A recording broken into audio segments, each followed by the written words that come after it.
شوق سے کرتے ہیں، دلچسپی کے ساتھ کرتے ہیں۔ یہاں تو بہت سارے لوگ دین کا نام لے کے اپنا قد اونچا کرتے ہیں، صدقات و زکوٰۃ کا نام لے کے لوگ اپنے آپ کو سخی مشہور کرتے ہیں۔ یہاں تو لوگ نماز پڑھ کے معاشرے کے اندر اپنا وقار بڑھانا چاہتے ہیں، اللہ ماشاء اللہ کہ میں نمازی ہوں۔ یہاں تو لوگ کوئی خیر کا کام کر کے دیکھیں نا، اب کیا ہو رہا ہے حج عمرے کے موقع پر جو کام سب سے زیادہ ہوتا ہے وہ تصویریں کھینچنے کا ہے، سب سے زیادہ۔ اب میں چل پڑا ہوں، اب میں پہنچ گیا ہوں، اب میں جہاز میں بیٹھ گیا ہوں، اب نفل پڑھ لیے ہیں، احرام باندھ لیا ہے، طواف ہو گیا ہے۔ یوں لگتا ہے بندہ نہیں طواف کر رہا، موبائل طواف کر رہا ہے۔ یہ سب سے زیادہ لوگ ملنے آتے ہیں، پیار کرتے ہیں، دور دراز سے حضرات کئی دفعہ محبت کے ساتھ تشریف لے آتے ہیں۔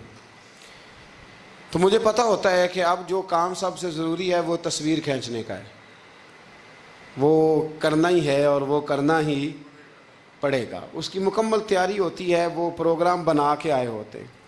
میرے بھائیوں یہ یاد رکھیں کہ کوئی بھی کام جب تک اس میں اللہ تعالیٰ کی رضا شامل نہیں ہوتی، دیکھیں نا اللہ دلوں کے حال جاننے والا ہے۔ اگر کوئی شخص کسی قسم کی بددیانتی کرتا ہے، خیانت کرتا ہے، ظلم کرتا ہے، وہ لوگوں سے چھپ کے بھی کرے تو رب کریم کی سزا سے بچ سکتا؟ وہ چھپ کے کرے کیا کر لے گا؟ نبی کریم صلی اللہ علیہ وسلم نے فرمایا رب جب کسی کو رسوا کرنا چاہتا ہے تو 7 پردوں کے پیچھے چھپے بھی کر دیتا ہے، اور جب اللہ کسی کو عزت دینا چاہتا ہے تو پھر کوئی اس سے چھین سکتا؟ یہ میرے مالک کا نظام ہے، اس میں آپ کسی قسم کی کوئی جو ہے وہ مداخلت کرنے کے مجاز نہیں ہے۔ اپنی ارادوں کو، اپنی نیتوں کو، اپنے شوق اور ذوق کو خالص رکھیں اللہ کی رضا کے لیے، اس میں شائبہ نہ ہو، شک نہ ہو کسی قسم کا، غیر کی آمیزش نہ ہو۔ نماز پڑھیں تو اللہ کی رضا کے لیے، صدقات و خیرات کریں تو اللہ کی رضا کے لیے۔ کسی کام میں آپ مداخلت کرتے ہیں، بھائیوں کی لڑائی ہو گئی ہے، دوستوں کا جھگڑا ہو گیا ہے، رشتہ داروں میں کسی جگہ کوئی ایسی ضرورت پڑ گئی ہے جہاں آپ کے مداخلت کرنے سے حالات بہتر ہو سکتے ہیں تو مداخلت ضرور کریں، چودھری بننے کے لیے نہیں، پنچایت کا سرپنچ بننے کے لیے نہیں، اس نیت سے کہ میرے نبی پاک علیہ السلام نے فرمایا جس نے 2 لوگوں کی صلح کرا دی رب 2 حج اور 2 عمرے کا ثواب عطا فرمائے۔ اس ارادے سے، اس نیت سے، اس ذوق سے، اس شوق سے، اس توجہ کے ساتھ آپ آگے بڑھیں گے کہ ہم نے اللہ کی رضا کے لیے کرنا ہے۔ ہمارے آج کل کے جتنے امور ہیں ان امور کے اندر دنیا داری غلبہ کرتی چلی جا رہی، ہر کام میں دنیا داری کی آمیزش ہو جاتی ہے، نہ چاہتے ہوئے بھی، نہ ارادہ کرتے ہوئے بھی، بہت ساری جگہوں پہ۔ اور دنیا داری اتنی غالب ہو گئی ہے کہ دنیا ہی دنیا نظر آنے لگ گئی ہے، دنیا ہی دنیا، یعنی کوئی چیز کیمرے کی آنکھ سے چھپ نہیں پا رہی، کوئی بات ایسی نہیں جس پر لوگوں کی نظریں نہ ہوں، کوشش کریں۔ اور عجیب بات یہ ہے کہ دنیا داری ہو، دولت ہو تو اس کو چھپا کے رکھا جاتا ہے، اور دین کی کوئی بات ہو اس کو نشر کرنا ضروری سمجھا جاتا ہے تاکہ لوگوں کو میرے تقوی اور میری پرہیزگاری کی خبر جلدی جلدی مل جائے۔ میرے نبی کریم علیہ الصلاۃ والسلام نے خالص اللہ کی رضا کے لیے ہر کام کرنے کا حکم دیا۔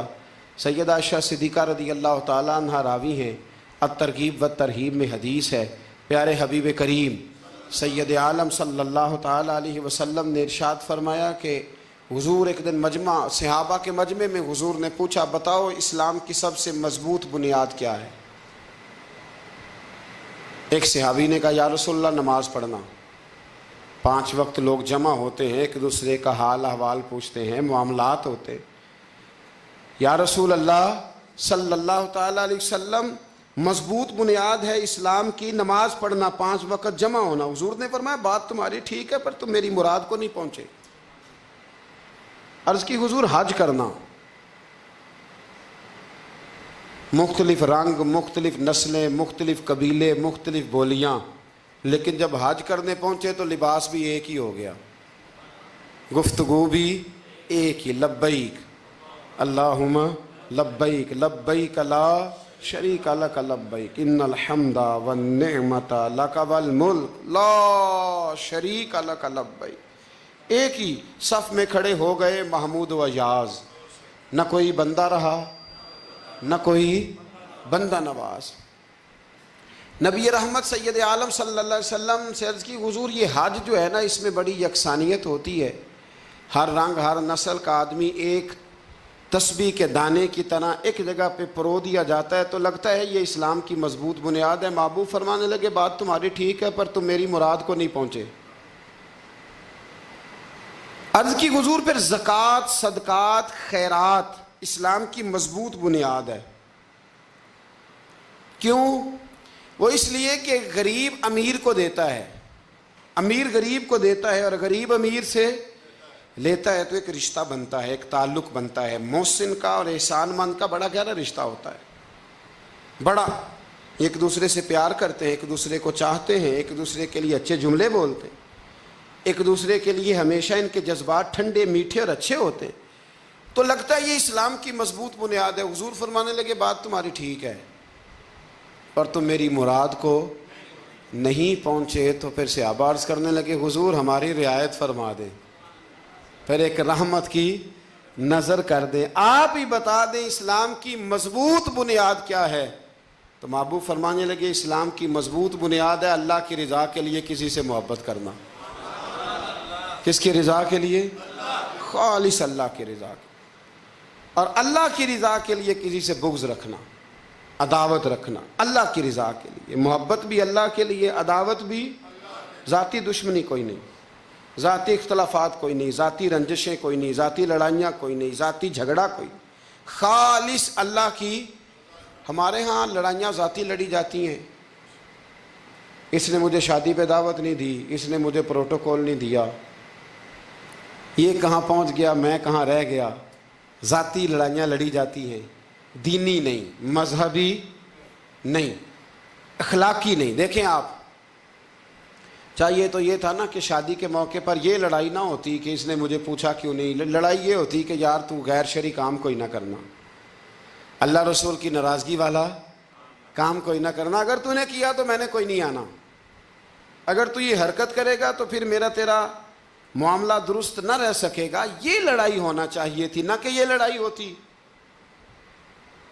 کہ مجھے بلایا کیوں نہیں، پروٹوکول کیوں نہیں دیا، اعزاز کیوں نہیں دیا۔ تو حضور نے فرمایا اسلام کی مضبوط گرہ، اسلام کی مضبوط بنیاد ہے اللہ کی رضا کے لیے محبت کرنا اور اللہ کی رضا کے لیے کسی سے عداوت رکھنا۔ حضرت موسیٰ کلیم اللہ علیہ نبینا علیہ الصلوۃ والسلام پر اللہ کریم نے وحی فرمائی کہ اے موسیٰ، اے میرے کلیم، میرے لیے بھی کوئی کام کیا ہے؟ عرض کی اللہ میں نے نمازیں پڑھی، روزے رکھے، تبلیغ کی۔ فرمایا وہ تو آپ کی ذمہ داریاں تھیں، وہ تو آپ نے اپنے لیے کیا، میرے لیے بھی کچھ کیا ہے؟ رب کریم نے پوچھا موسیٰ میرے لیے بھی کچھ کیا ہے؟ عرض کی اللہ یہ سارا کچھ، فرمایا مالک تیرے لیے کیا۔ کہا یہ تو آپ نے اپنے لیے کیا، آپ کی ذمہ داریوں میں شامل تھا، مالک تیرے لیے کیا ہے؟ فرمایا کسی بندے سے محبت کی ہے کہ یہ اللہ کا بندہ ہے، کسی بندے سے محبت کی ہے کہ یہ اللہ کا بندہ ہے، یا کسی کے ساتھ تمہاری صرف اس لیے ناراضگی ہو کہ یہ اللہ کا نافرمان ہے، اللہ رسول کا دشمن ہے، معاذ اللہ بے ادب ہے۔ میرے بھائی سمجھ لیں اچھی طرح اور اپنے دل کے کونے میں یہ بات بٹھا لیں کہ زندگی میں جو کام کریں وہ اللہ کی رضا کے لیے، چھوٹا سا بھی خیر کا کام۔ میرے رسول کریم علیہ السلام کا جو سب سے پہلا فرمان ہے نا بخاری میں، وہ یہ ہے کہ انما الاعمال بالنیات، تیرے عمل کا دار و مدار تیری نیت پر ہے، تیرے ارادے پر ہے۔ بنیاد تمہاری نیت ہے، بنیاد یہ ہے کہ تمہارا اندر سے اس کام کے لیے ذوق کیا ہے، شوق کیا ہے۔ اگر وہ بنیاد مضبوط ہے تو پھر عمل کی جو آپ چھت ڈالیں گے وہ ساری چھت بھی مضبوط ہے، لیکن اگر ارادے کچے ہیں، کمزور ہیں، سازشیں ہیں، رنجشیں ہیں، اندر معاملات گڑبڑ ہیں، تو پھر کبھی دیواریں مضبوط ہو سکتی۔ نیتیں اچھی کریں، بڑی سادی مثال، بڑی صاف ستھری، مولا کائنات شیر خدا حضرت علی المرتضیٰ کرم اللہ تعالی وجہ الکریم نا، آپ ایک جگہ جنگ لڑنے کے لیے گئے، جہاد ہو رہا ہے۔ عرب کے جو لوگ ہوتے تھے وہ دشمن کو سزا بڑی سخت دیتے تھے۔ بعض لوگ مطالبہ بھی کرتے ہیں نا سخت سزا کا۔ ہمارا سرائکی کا ایک شاعر ہے، وہ کہا کرتا ہے، جے تنگ ہے ساڈی زندگی تو تے دے سخت سزا تیری جان چھٹے، ساکو مار نہ شاکر کستاں وچ یک لخت مکا تیری جان چھوٹے۔ عرب کے لوگ نا سخت سزا دیتے تھے، سخت، وہ اذیت دیتے، کبھی انگلی کاٹ دیتے، کبھی ہاتھ کاٹ دیتے۔ مختار سقفی نے جب امام علی مقام رضی اللہ تعالیٰ عنہ کے قاتلوں کو قتل کیا تو زیادہ تر کی گردنیں نہیں کاٹی تھی، بلکہ اس نے ہاتھ پیر کاٹ کے لوگوں کو جنگلوں میں پھینک دیا تھا، تڑپ تڑپ کے لوگ مر گئے۔ اسلام اس اذیت کا قائل ہے۔ اہل عرب اذیت دیتے تھے، بلکہ دشمن جب نڈھال ہو کے گر جاتا تھا نا تو اس پر گھوڑے دوڑا دیتے تھے، گھوڑے دوڑ جاتے تھے اس پر، لاشیں مسک کر دیتے تھے، ناک کان آنکھیں نکال ڈالتے تھے، ٹکڑے کرتے تھے وجود کے، اذیت دیتے تھے۔ تو جب کوئی آدمی کسی کے نرغے میں آ جاتا تھا نا، قابو میں آتا تھا، تو اس کی خواہش ہوتی تھی کہ میں مارنے والے کو غصہ دلاؤں تاکہ مجھے جلدی مار دے، اذیت نہ دے، تکلیف نہ دے، مجھے جلدی مار ڈالے، جلدی قتل کر ڈالے۔ یہ ان کا مزاج ہوتا تھا، رویہ ہوتا تھا۔ حضرت مولا علی شیر خدا کرم اللہ تعالی وجہ الکریم دشمن پر غالب آ گئے۔ جب غالب ہوئے تو اس نے معاذ اللہ حضرت علی پر تھوک دیا۔ کافر تھا، اس کا ارادہ یہ تھا کہ میں حضرت علی کو غصہ دلاتا ہوں تاکہ یہ مجھے جلدی مار دے، لیکن اسے نہیں پتا تھا یہ علی ہے۔ اسے نہیں خبر تھی کہ یہ جو خمیر ہے نا، ان کی تربیت مدینے والے محبوب نے فرمائی ہے۔ یہاں جو چمک دمک ہے اس کا رنگ ساری دنیا سے نرالا ہے، انوکھا ہے، شاندار ہے، وزادار ہے، کمال ہے۔ کہا حضرت علی پر معاذ اللہ میں یہ کام کرتا ہوں تاکہ وہ جلدی قتل کر دیں گے، لیکن جب اس نے مولا علی کی طرف یہ نازیبا حرکت کی تو حضرت علی نہ تلوار چھوڑ کے پیچھے ہٹ گئے۔ توجہ کرنا، رزلٹ دیکھنا، مولا علی پیچھے ہٹ گئے اور فرمانے لگے جا تو آزاد ہے۔ وہ کہنے لگا میں آزاد ہوں، کس طرح، کیسے؟ تو حضرت علی فرمانے لگے میرا تیرا ذاتی جھگڑا تو کوئی نہیں نا، نہ تو نے میری زمین پہ قبضہ کیا، نہ میرا مال لوٹا، نہ میری عزت پر ہاتھ ڈالا۔ میرا تیرا جھگڑا اللہ کی رضا کے لیے، خالص اس لیے کہ تو اللہ کی نافرمانی کر رہا، خالصتاً اس لیے تیرا اور میرا یہ جھگڑا ہے۔ باقی جہاں تک تعلق اس بات کا ہے کہ اب تو نے میری ذات شامل کر دی، اب تو نے مجھے تکلیف دے دی، اب تو نے مجھے اذیت میں مبتلا کر دیا، تو حضرت مولا علی شیر خدا فرمانے لگے اب ذات آ گئی ہے میری بیچ میں، اب میری ذات بیچ میں آ گئی ہے، اب اگر میں تجھے قتل کروں گا تو لگے گا میں نے اپنے ذاتی غصے میں قتل کیا ہے، لہٰذا اب معاملہ یہ ہے کہ میں تجھے آزاد کرتا ہوں، اب تو چھٹی کر سکتا ہے، جا سکتا ہے، دوبارہ کبھی میرے ہاتھ آئے گی تو دیکھی جائے گی۔ مولا کائنات نے اسے چھوڑ دیا، لیکن وہ حضرت علی کا غلام بن گیا، وہ غلام بن گیا۔ کہنے لگا علی اب سمجھ آئی ہے کہ دین کتنا شاندار ہے، دین کتنا اعلیٰ ہے، دین کی قدریں کتنی پاکیزہ اور کتنی حسین ہیں، اور کتنا منور ہے محبوب کریم کا دین، آپ مجھے کلمہ ہی پڑھا دیں۔ گویا جو بندہ تلوار سے فتح نہ ہو سکا وہ مولا علی کے خلوص سے فتح ہو گیا، حضرت علی کے خلوص سے، للہیت سے، اللہ کے ساتھ جو ان کا رشتہ تھا اس رشتے کی برکت سے وہ آدمی فتح ہو گیا۔ میرے بھائی ہمارے معاملات کے اندر للہیت ختم ہوتی جا رہی ہے، خلوص نہیں رہا، کرامتیں ہیں، کہانیاں ہیں، داستانیں ہیں، الزامات ہیں، جھوٹ ہے، فریب ہے، فراڈ ہے، بڑا کچھ ہے۔ اگر نہیں ہے تو خلوص نہیں ہے، اگر نہیں ہے تو ہمارا اللہ اور اس کے رسول کے ساتھ رضا والا معاملہ نہیں ہے۔ کسی چیز کو اس کی حقیقت کی بجائے ہم تصورات کی دنیا میں جا کے، خیالات توہمات اور افواہوں کی دنیا میں جا کے اس کو قبول کرتے ہیں۔ یاد رکھو جن لوگوں کی زندگیاں اللہ کی رضا کے لیے تھیں وہ لوگ بڑے اچھے تھے، بڑے خوش بخت تھے، بڑے خوش نصیب تھے، انہیں بدر کے میدان میں گردنیں کٹانے میں بھی بڑا ہی مزہ آیا تھا انہیں۔ آپ دیکھیں نا احد کے میدان میں جانے دینے میں بھی انہیں بڑا مزہ آیا۔ جب آدمی میں خلوص ہوتا ہے تو اس کے لیے جان قربان کرنا بھی آسان ہو جاتا ہے، لیکن جب خلوص نہیں ہوتا پھر گفتگو ہوتی ہے، پھر باتیں ہوتی ہیں، پھر داستانیں ہوتی ہیں، پھر کہانیاں ہوتی ہیں، پھر لب و لہجہ ہوتا ہے، پھر منصوبہ سازی ہوتی ہے، پھر ہیلے بہانے، پھر سغرے کبرے جوڑ کے لوگ کہانیاں اور داستانیں بناتے ہیں۔ خلوص اور للہیت کے ساتھ اللہ کی بارگاہ میں جھکیں، عبادتوں کا، ریاضتوں کا، تلاوتوں کا جتنا اللہ ہمیں موقع دیتا ہے اس میں خلوص شامل کرنے کی کوشش کریں، للہیت شامل کرنے کی کوشش کریں، اللہ کی رضا شامل کرنے کی کوشش کریں۔ میرے نبی رحمت صلی اللہ تعالی علیہ وسلم نا حضرت معاذ ابن جبل کو جب یمن کے لیے روانہ کرنے لگے تو رسول پاک علیہ السلام نے بڑی نصیحتیں فرمائیں۔ ان نصیحتوں میں درد بڑا تھا۔ کیوں؟ اس لیے کہ حضور نے انہیں بتلایا تھا کہ جب تم واپس آؤ گے تو میری تمہاری ملاقات نہیں ہوگی، تم میری قبر سے گزرو گے۔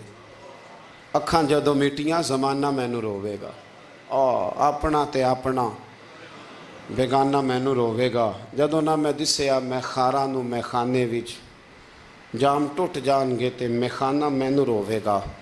کئی لک لک رون گے تے کئی بک بک رون گے، گلیاں دا ایانا تے سیانا مینوں روے گا۔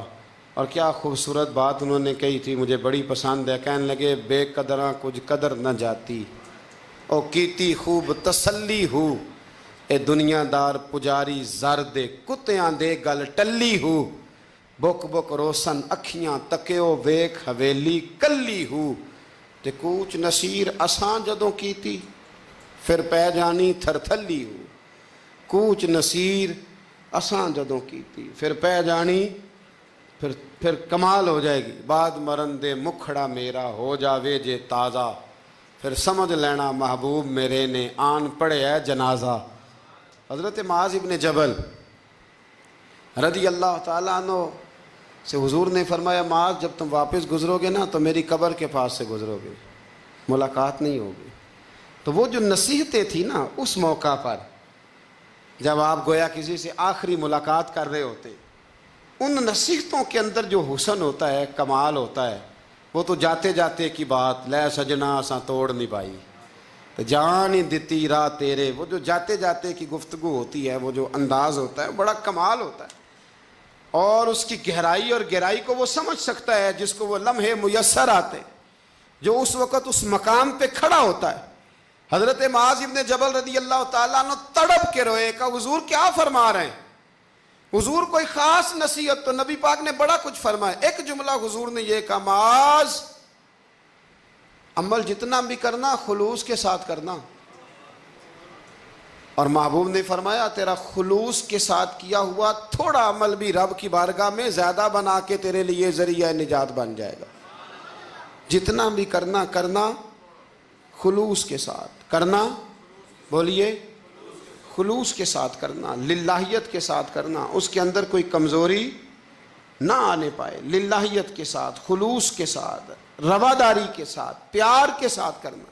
میرے بھائیوں، یہ سمجھنے کا مقام ہوتا ہے کہ جب ہم اللہ اور اس کے رسول صلی اللہ علیہ وسلم کی رضا کے لیے کوئی عمل کرتے ہیں تو اس کا بھی ہمارے دل کو پتہ ہوتا ہے، اور جب اندر ریاکاریاں ہوتی ہیں تو ہمارے دل کو اس کا بھی پتہ ہوتا ہے۔ ہمیں دونوں باتوں کی خبر اب ہمیں خود سوچنا ہے، ہمیں خود فکر کرنی ہے، غور کرنا ہے کہ ہمارا انداز۔ ایک بزرگ تھے امام غزالی نے لکھا ہے، انہوں نے 7 سال پورے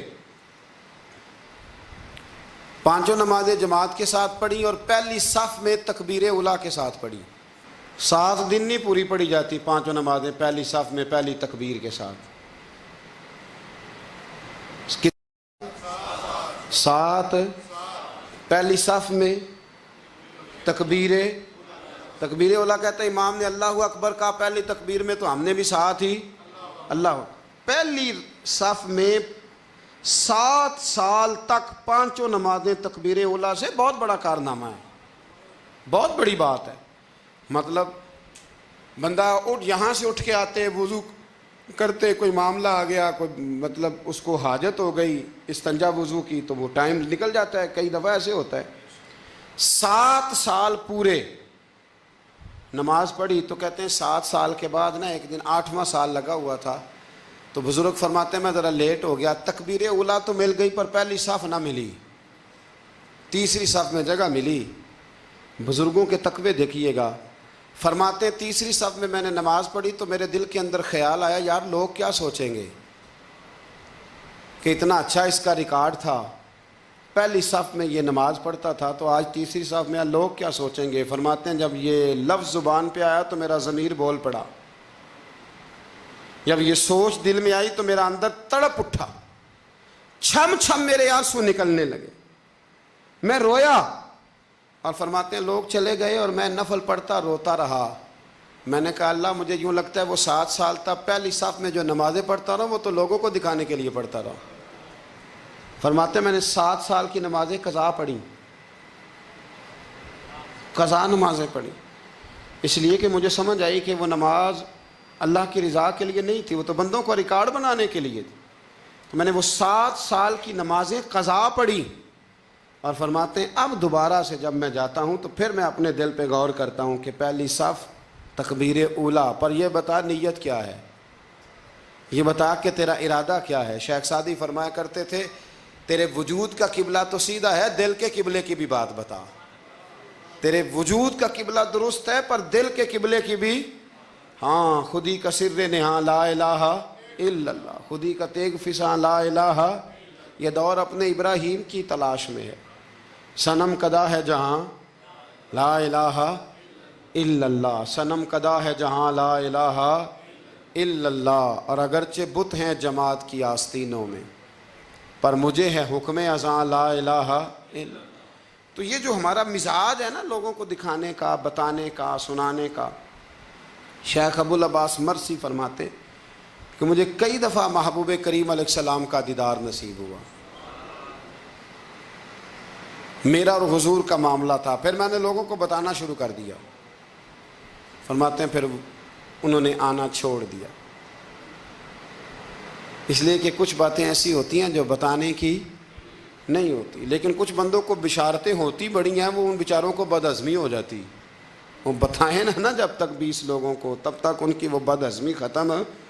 حالانکہ ہر چیز بتانے کی، دکھانے کی، سنانے کی، ہر چیز کی وضاحت دینے کی نہیں ہوتی، ہر چیز ایسی نہیں ہوتی۔ حضرت ابو ہریرہ جیسے لوگ فرمایا کرتے تھے علم کی 2 تھیلیاں، ایک کھولی ہے دوسری کھولو تو مجھے قتل کر دو۔ ہر چیز کو بتانے سمجھانے کی ہوتی ہے۔ تو خلوص دیکھے کتنا ہے اس میں، للہیت کتنی ہے، اللہ کی رضا کتنی۔ الحمدللہ تعالی اس مہینے سے جو جولائی کا ہے، میرے خیال ہے 4-5 جولائی سے حج کی فلائٹ شروع ہو جائیں گی انشاءاللہ تعالی۔ خوش نہیں ہوئے آپ سن کے؟ جو جا رہے ہیں رب ان کا قبول فرمائے، اور جو رہ گئے اللہ انہیں موقع عطا فرمائے۔ این سعادت بزور بازو نیست تا نہ بخشندہ خدائے بخشن، یہ سعادتیں بازو کی قوت سے نہیں ملتی، تبھی ملتی ہیں جب اللہ عطا کرتا ہے، جب رب اپنے فضل سے عطا کرتا ہے پھر یہ سعادتیں ملتی ہیں۔ لوگ حج کے لیے جا رہے ہیں، اور آپ کو پتہ ہے حج بھی آج کل ساتھ ساتھ حج ہوتا ہے، ساتھ ساتھ سیلفی ہوتی ہے، آخر تک چلتا ہے۔ ایک بزرگ تھے حضرت ابو مرتعش ان کا نام تھا، وہ فرماتے ہیں میرا 4تھا-5واں حج تھا، نفلی حج کرنے کے لیے میں جا رہا تھا، تیاری میری مکمل ہو گئی تھی، 2-4 دنوں میں میری روانگی تھی، ارادہ میرا مضبوط تھا، معاملات سارے طے ہو گئے تھے، بس میں جانے کے قریب تھا۔ فرماتے ہیں کہ میں ایک دن گھر میں بیٹھا تھا، کریں اماں جی نے نا کہا بیٹا ذرا پتر ذرا پانی کا پیالہ دینا۔